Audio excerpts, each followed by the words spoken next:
All we are is dust and shadow. Mr. Silton's van.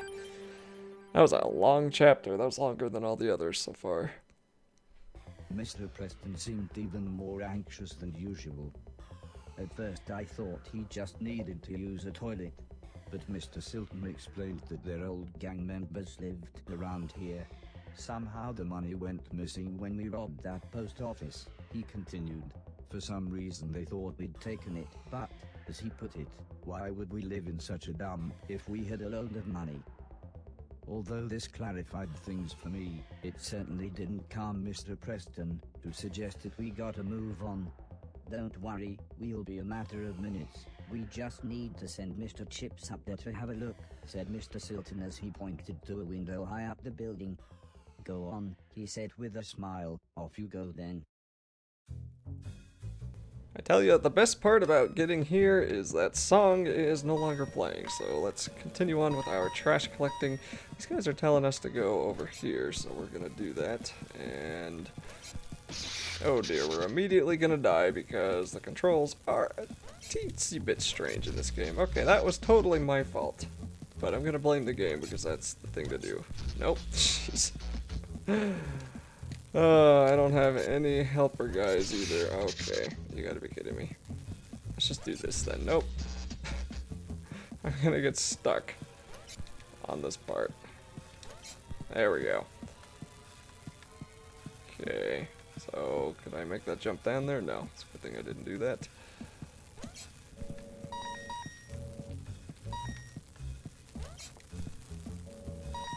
It's always with these platformers, you have to figure out, do you do the little jump or the big jump? This one, it's like a mix of both. Okay, I'm a little bit surprised I didn't die there. Can I jump on that? Yep, and let's come over here. Ooh, okay. I don't actually know where I'm going. The man didn't look like a thief, but maybe his striped jumper was in the wash. Mr. Silton was certain he'd stolen the van though, so I watched for a moment. But then I heard Mr. Silton climbing up.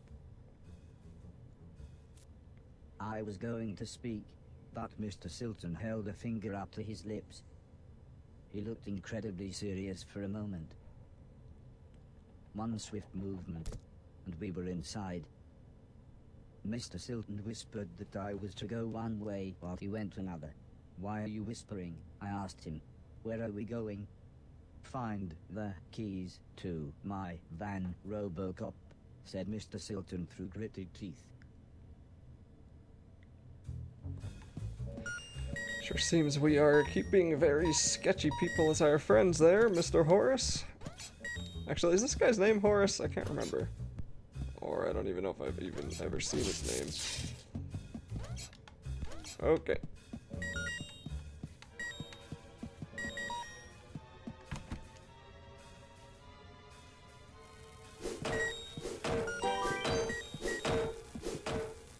That is a little bit noisy.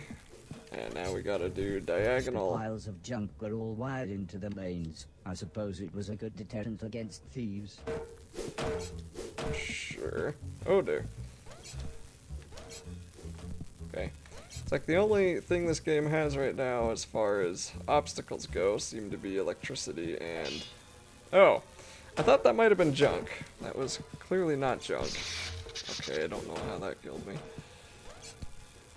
It's like we're not even very far into this game. We're only at chapter 4, and I'm pretty certain there's like 14 chapters or something in this game, so I'm a little bit surprised at how tight the platforming is already. It has been a while since I've played a challenging platformer, and this definitely isn't challenging so far by most other platformer standards, but it sure isn't easy so far.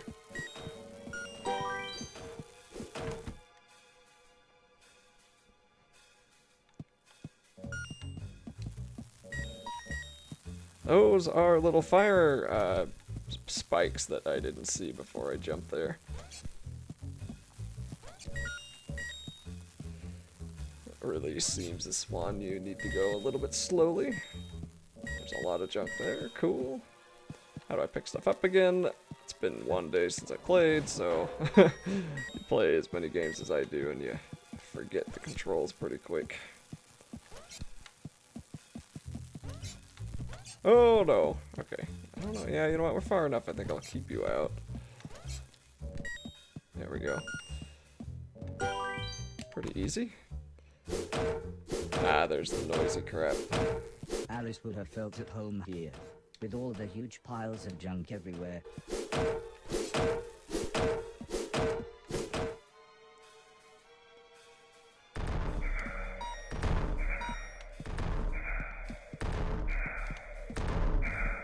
That is very noisy. Oh, crud. Okay, I thought the conveyor belt was going to the left. Nice. Conveyor belt was going to the right. Oh. Okay, so you can make the first 3 just by running. Just wanted to pick that up.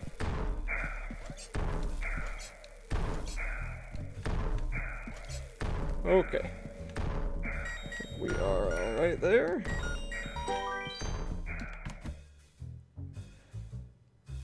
It's one of those games where the music and the sound effects are louder than... Let's turn that down a bit, I think. It's like they're louder than the dialogue, and... Man, I could make a video. I should just like start an annoying trend or an annoying habit video series. I should just start trying just see how it goes. I don't know, because I could make a video of audio in video games and how for some reason over the years to me it seems like it's gotten worse just because it's harder to hear things. Like, I mean, so many games try so hard to be super realistic, and that is cool if you have audio that sounds different. You know, a character sounds louder or quieter based on where you're standing next to them, but I think it's worse when you can't hear them at all just because they walk around like a rock. And so many games these days... Wait, which way am I going? Okay. So many games these days try to tell you the story through a character talking to you, you know, while you're walking, and maybe they have you observing the world, because it's an open world game, so they talk to you, and let's see if Horace says anything here first. Holy cow. So, you know what often happens is, like, you're walking along, talking to them, and then the next cutscene happens, and it cuts them off right away. Or too many voices start talking at once, because, you know, this usually happens in the Call of Duty games, which is way too many voices are talking at the same time, and you just can't understand anybody. You have the radio, you have the your companion, you have, like, the cutscene guy narrating over. Or, in my more annoyance, is the case of Halo 2, where the voices, you can't hear any of the voices.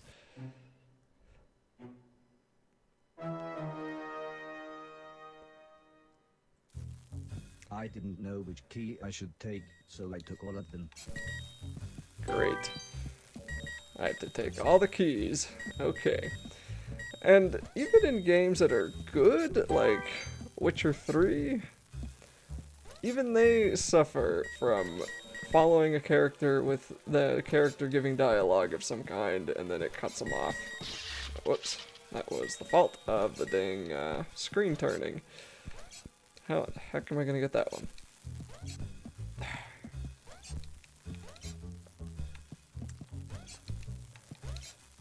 Dang it. Look at this key.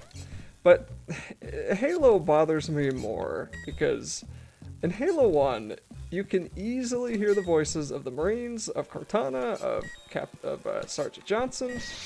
You gotta go the other way, apparently. You can easily hear the voices of 343 Guilty Spark. You can easily hear the voices of even, like, the Flood, the Covenant. Everyone who talks in that game, you can hear and understand very easily. Halo 2, however, you have the Gravemind, and you have the Brutes, and you just have... I finally managed to collect all of the keys. you have all these other dang characters that are just indiscernible. And Halo 3, it's even worse. Because again, you have the Gravemind, you have, well, yeah, pretty much just the Gravemind in Halo 3.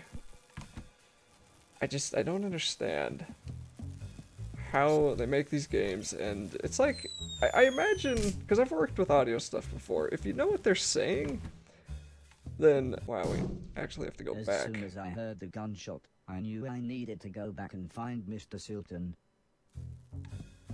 Anyway, I know I'm ranting about this for too long, so that's why I should make a video series. But, like, I know if you know what they're saying because you wrote it, or you've listened to it 13 times, or whatever, then, you know, you think, okay, you can understand it, but it's almost like they only make this stuff in studios with fancy, super good, speakers or expensive headphones, and they never listen to them.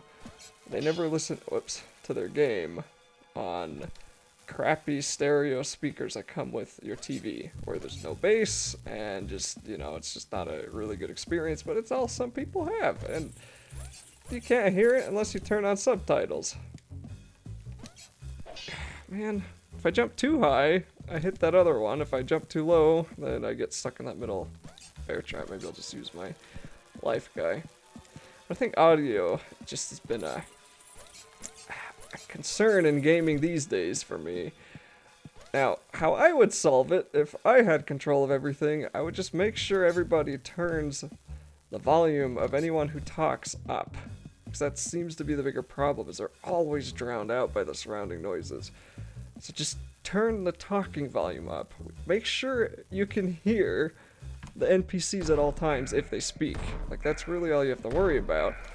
Anything else doesn't really matter, because yeah, it'll sound cool, but the most important thing, I think, is being able to hear the NPCs talking. But then I'm sure you're gonna sometimes get people like, holy cow, that's gonna be hard to get past. You get people like Christopher Nolan who make that stupid Inception movie. Not Inception, Interstellar. Yeah, it was Interstellar. My gosh. They make Interstellar, and there's tons of complaints of people complaining about the movie theater's speaker systems because they can't understand a word that the characters are saying, and Christopher Nolan's just like, or whoever made that movie is just like, yeah, no, I want it to be that way. It's artistic. It's like, it's annoying. Okay, this is obnoxious. Let's try to go this way. I can't go that way. Wow, that's patronizing, Mr. Game. I didn't even fail that many times.